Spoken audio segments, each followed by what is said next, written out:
Welcome back to another episode of Harmonious at Lunch, the show that fuels your business success. I'm Brandon Gano, your host and guide through the world of harmonious business growth. Today, we're unlocking powerful strategies with industry experts to help your business thrive. If you're a business owner, entrepreneur, or executive, you are in the right place. Join me and our incredible guests today on the journey to clarity, growth, and success. It is time to revolutionize your approach to business. Let's dive in with another episode of Harmonious at Lunch. Welcome back into some more bite-sized business advice. And today we're talking about delegating, everybody's favorite or least favorite topic, depending on where you fall on that. But we're talking about delegating for success, specifically leveraging VAs. And I'm excited for this conversation because not only are we going to learn how to delegate for success, but what to delegate. And I have an amazing guest lined up here, Renee Hastings. Welcome to the show. Thank you for being here. Thank you, Brandon. It's an absolute honor and a pleasure to be here today. So we're talking about delegating. And you shared some things before we started recording that made me more excited. You said you help people understand what to delegate, not just say, hire a VA and delegate everything. So let's start there because I've not had this conversation with a lot of people. Most people just say, I just need to hire a VA and get everything off my plate. So where do you start with your clients to understand what they should delegate? Well, that's a great question, Brandon. Thank you so much for it. And one of the things that we do when we first engage with a potential new client, we talk to them about what their current needs are. What is it specifically that's keeping them from being able to focus on their bottom line? Are they checking their email too much? Are they trying to schedule their own meetings with other people who are just as busy as they are? Are they, trying to make travel arrangements and calling airlines and hotels and making bookings, things like that?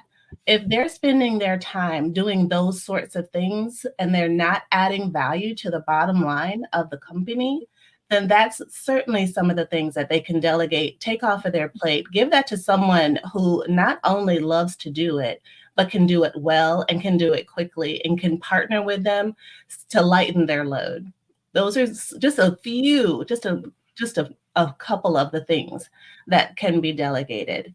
There are so many other things. When people are starting businesses, they may hire financial managers, people to take over their finances. They hire attorneys to help them get the business set up and that sort of thing. So certainly if they can delegate those types of things, they can also delegate these other things. So it's actually just a matter of trust.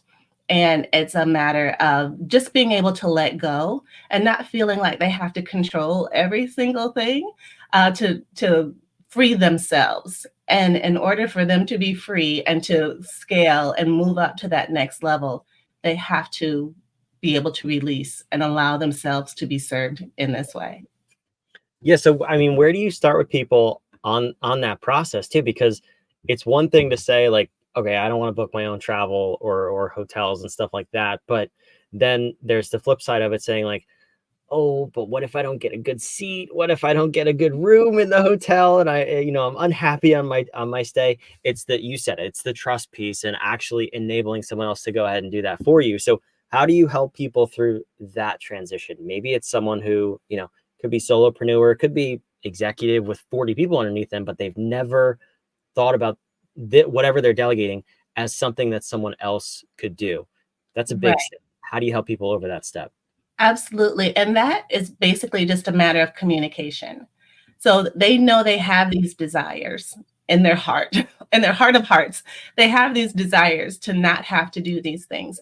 So if they can communicate what exactly it is that they need to have done and share that. So most of our clients have frequent flyer numbers or they have frequent hotel numbers, memberships and subscriptions and things like that. They have travel preferences. Like you said, some people like the aisle in the front of the plane. Some people like the window in the back of the plane. Some people want to sit on the wing. We make a note of all of these specific details that pertain to our clients' desires, their needs, their wants, and that's what we make happen.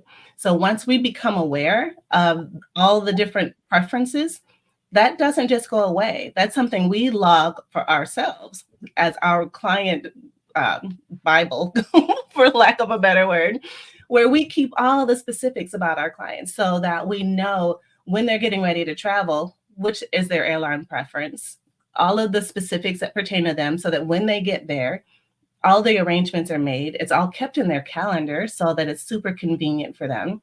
And so it's just a matter of training. I guess the bottom line of it all is communication and training.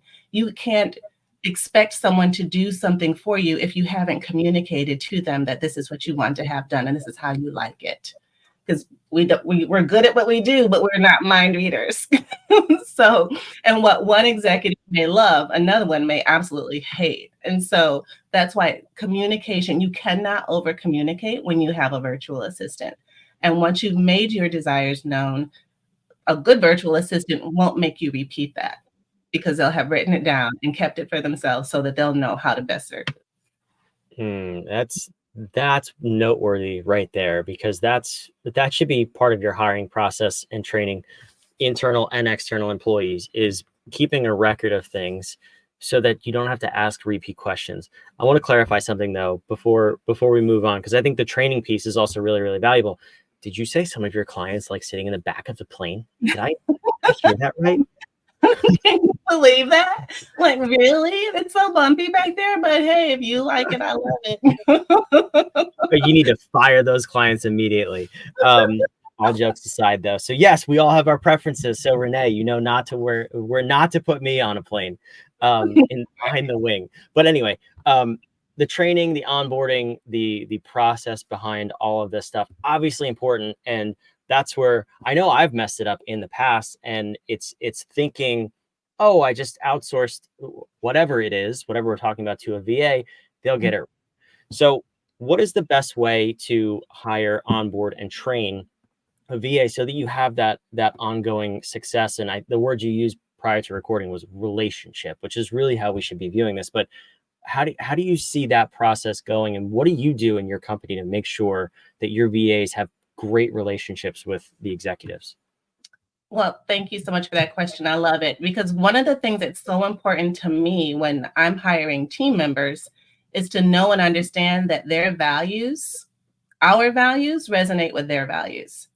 And that when our values are a match, then I know that I can trust them. I know that they're going to be honest. I know they're going to be dependable. I know that they're going to be trustworthy, because that's the kind of the core values of Executive Help Now. And so the same goes for when I'm making a match to a client, or when a client is considering, or someone is considering hiring a virtual assistant.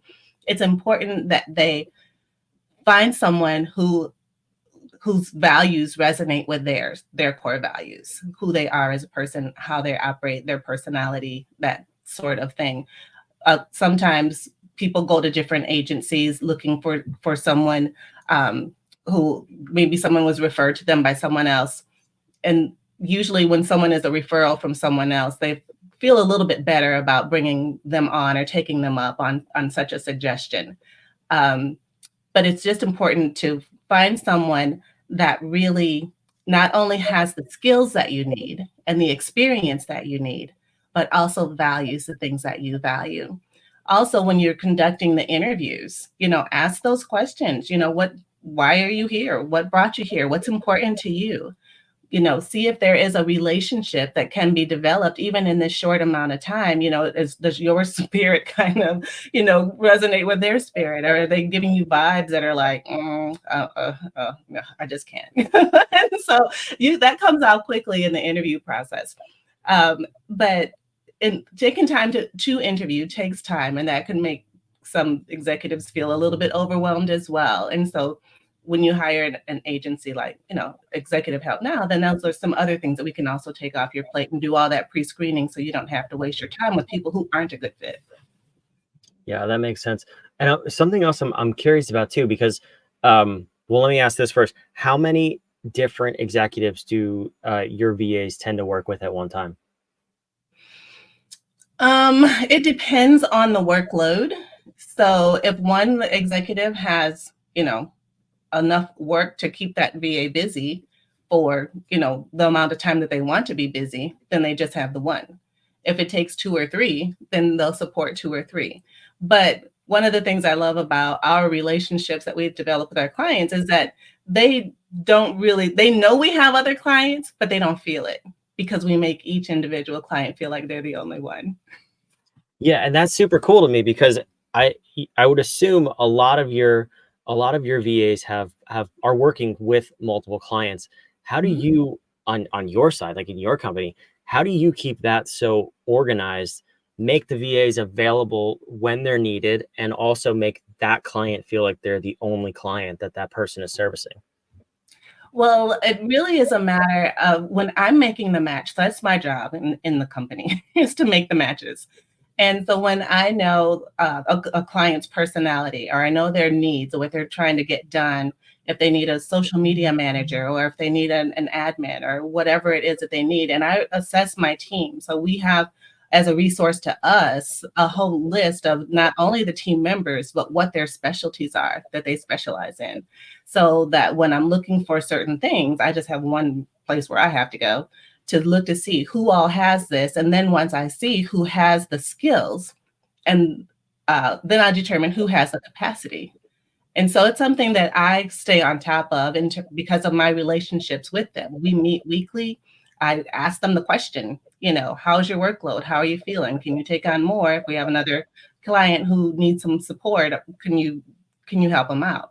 So it's an option that I present to them that, if they have the ability and the time and the capacity and the skill, then they'll say yes, and I'll make the match and schedule the meet and greet. I don't see a lot of people doing that even with their own staff about capacity, what they can handle. Mm. So for you, what do those meetings look like what are you really focused on? Because I'm sure a lot of it is reading between the lines if someone's stressed or overworked. Mhm. And it's even harder because they're working for someone else technically. So how do you structure those conversations with your team members? So, like I said, we meet weekly, and because I really care about my team, I really care about their workload. I care about their work-life balance. That's super important. It's one of our core values that I tell my team, it's like, I want your time working with executive help now to be one of the best times of your life. So it's not supposed to be stressful. It's very collaborative and a team environment for sure, so that there is no overwhelm and there is no, oh my gosh, I'm so stressed, because I make sure that doesn't happen because I'm communicating, I'm asking the question, is this too much? Do we need to reassess or reassign?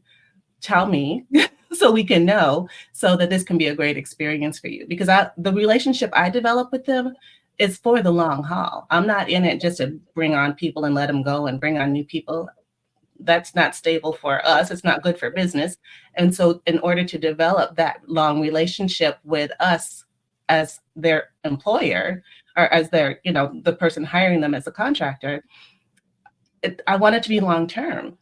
And so I want for our clients to also have that longevity and that consistency, because consistency is so key in relationship development. So I just have the conversation every single week. Where are you? What's going on? What's happening? Tell me, and let me know if we need to make some adjustments. I like that.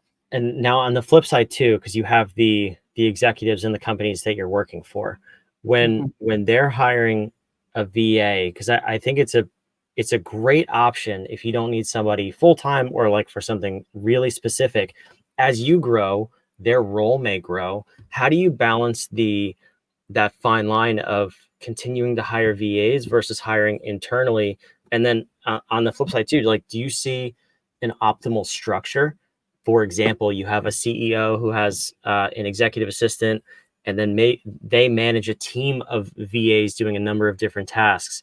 Do you happen to see any sort of structure like that that tends to work long term? Well, let me see. So when a person has a virtual assistant, and they may have a team of virtual assistants, if it if they're remote, they're working virtually, of course, and there's no need to bring them on into a building or to uh, bring them on as an employee, then I say, if it's not broke, don't fix it, because it's working, right? So, um, there are some times when people say, well, I just need to have somebody that I can see and I can touch, you know, like as I'm walking Wait, by. don't do that. We're not advocating that on this show. That's an HR issue. Not in that way. I can see them. I can touch their desk as I'm walking by. Okay. Just their desk. That's it. Just their desk. Yeah, just their desk. But no, but some people may make that decision that that's what's important to them. And so they may switch from going from a virtual assistant to an actual in-house assistant, which is absolutely fine. And if they make that decision because that's what's best for them, we completely support them in that. But our relationship that we have developed with them remains. And I always tell them, if there's ever anything we can do for you now or in the future, keep us in mind because we're always going to be here and situations do change. So whether or not to bring them on, I think is a business decision that most executives will make, when the time comes, or if it is right for them. Just knowing though that with adding employees adds expenses, adds insurance, adds benefits, adds you paying sometimes for hours or work to be done in a block of time that may not actually take all of that time. So that's why a lot of employers opt for a virtual assistant because they don't have to hire a full-time person 8 hours a day if they don't have 8 hours a day worth of work, or maybe even 4 hours a day worth of work. Maybe they just got 1 or 2 hours a day worth of work, and that's all they really need somebody for.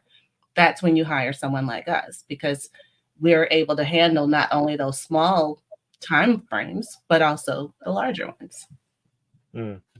Yeah, that's a good point. And the reason I asked that question, I first heard about this kind of concept of building a team of VAs from the 4-hour work week, which I actually saw on your website. You mentioned that as well. And that's why I was kind of thinking about it, because if you are trying to build that sort of a lifestyle, managing more people becomes more and more difficult. But if you have that one executive assistant managing the team, that's where you can kind of start to build that structure and have specialized people underneath. Absolutely. Another thing I'm curious. Oh, go ahead, please. No, what I was going to say is, so my first virtual assistant that I hired years ago just stuck by me, and she grew with me, as you were talking about before.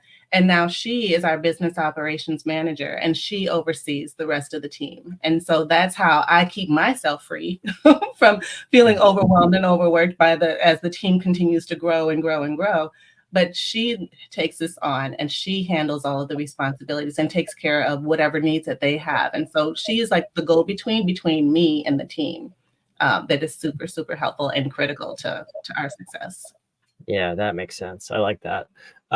One other thing, it's more of a technical question, but I just heard about this recently where I think it was the FTC, the Federal Trade Commission.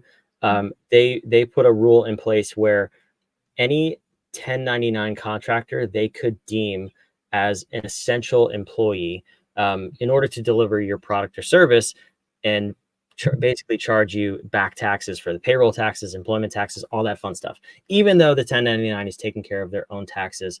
So my question to you is, how do your VAs get paid? Is it through your agency, or are they 1099s on the sort of the payroll of the client? Because that's kind of this fine line that we have to walk now as business owners.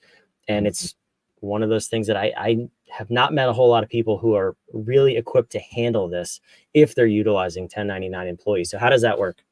Right. So our teams are all contractors. They're all 1099s. And I'm not sure if that FTC ruling is state by state or if it is US versus non-US. I can't imagine it's non-US, but some of our team members are non-US. Most of them are US based. But I think that when the business owner, if it does apply to them, it's something that their tax person who handles their taxes should discuss with them and determine whether or not they need to make conversions and if any back taxes are due. That's not something that I'm very familiar with. That's a fair response. Yeah, I was curious when I heard that rule. It was for US based employees who are paid as a 1099 contractor.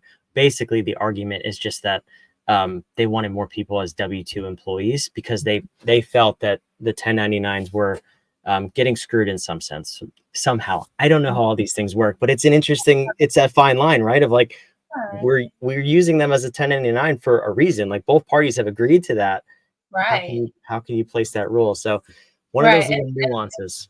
Yeah, and if they're paying their taxes and I'm paying my taxes, then nobody's missing out on anything. So I don't understand what the issue One is. more reason to tax people. That's what we need, right?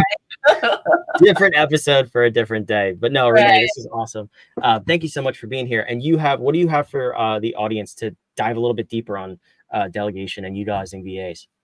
So I have a little flip book that we put together called "What Can a Virtual Assistant Do for You?" And it is basically a list to kind of be a thought provoker or to trigger some thoughts as you're thinking about your business, as you're thinking about where you want to go in your business and what it's going to take to get there. These are just some high level tasks that you can take off your plate to delegate to someone else. And if there's something in that book that's missing that you think you might need, I would welcome a conversation. That's so awesome. We'll put a link to that down below, along with Renee's website. You can check out all her resources. She's got a number of things down there. Renee, thank you so much for being here. Thank you, Brandon. It's been great. For those of you watching, listening, wherever you are, go check it out again down below in the show notes. And also subscribe. We want to make sure that you don't miss an episode of Harmonious at Lunch. We put these episodes on every single day of the week to help you just think differently about your business, grow your business that little bit, and build a harmonious business and lifestyle. That's the whole goal. We'll see you on the next episode of Harmonious at Lunch. Thanks for being here.